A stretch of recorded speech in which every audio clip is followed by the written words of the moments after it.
Assalamualaikum geng. Ini adalah projek carbon monoxide detector. Sistem ni lebih pada ciri-ciri keselamatan lah, safety punya. Okey, ni sistem Arduino dengan juga bantuan MQ7 sensor.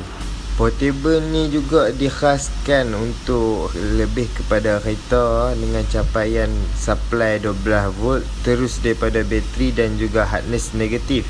Tapi untuk video kali ni kita guna supply pada power bank. Portable ni saya dah tukar, kita buat yang ada display, so kena buat balik dia punya portable. Sekarang kita test. Tu tanda kehadiran guys. Ni buzzer belah dalam dia. 12 volt ni tak jalan sebab kita tak pakai lagi wire dia. Kita cuba kali lagi. Dia kesan kehadiran guys.